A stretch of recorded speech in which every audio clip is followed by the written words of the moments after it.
କାଠଲଡ଼ ଧରି ଯିବା ସମୟରେ ତ ଭାଇ ଗାଡ଼ିର ଦୁଇ ଆଗ ଚକା ଉପରକୁ ଉଠି ଯାଉଥିଲା। ତ ହାय ଗାଇସ୍, ଜୟ ଜଗନ୍ନାଥ। ଗତକାଲି ପ୍ରଧାନଗୁଡ଼ାରେ କାଠ ଲୋଡ଼ ହଉ ହଉ ରାତି ହୋଇଯାଇଥିଲା। ରାତି ହୋଇଯାଇଥିଲା ବୋଲି ପ୍ରଧାନଗୁଡ଼ାରେ ଲୋଡ଼ ଗାଡ଼ି ରଖି ଘରକୁ ପଳେଇ ଗଲି। ଦେନ୍ ସକାଳୁ ଉଠି ବ୍ରସ୍ କରି ବାଇକ୍ ଧରି ପହଞ୍ଚି ଗଲି ଲୋଡ଼ ଗାଡ଼ି ପାଖରେ। ଲୋଡ଼ ଗାଡ଼ି ଧରି ବାହାରି ପଡ଼ିଲି। ଯିବା ବାଟରେ ଶ୍ରୀ ବଜରଙ୍ଗବାଲୀଙ୍କୁ ଗୋଟିଏ ଲମ୍ବା ହର୍ନ ଦେଇ ପହଞ୍ଚି ଗଲି ଡବଲ ରୋଡ଼ରେ। ରୋଡ଼ରେ ଦେଖିପାରୁଥିବ କୋଉଠି ଯୋଉ ପ୍ରକାର ହୋଇଛି ନା ଭାଇ, ସାମ୍ନାରେ ଗାଡ଼ି ଆସୁଥିବାରୁ ବି ଜଣା ପଡ଼ୁନାହିଁ। ସେଥିପାଇଁ ଗାଡ଼ିର ଫ୍ରଣ୍ଟ ଲାଇଟ୍ ଜଳେଇ ଧୀରେ ଡ୍ରାଇଭ୍ କରି ଯିବାକୁ ପଡ଼ୁଛି।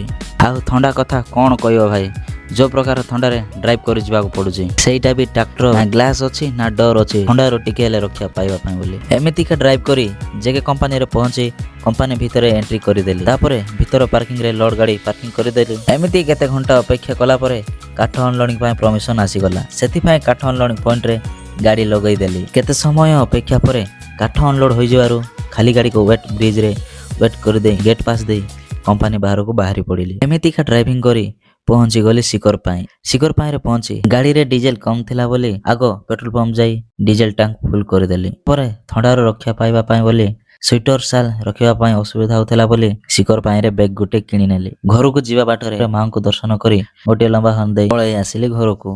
ରହିଲି। ଜୟ ଜଗନ୍ନାଥ।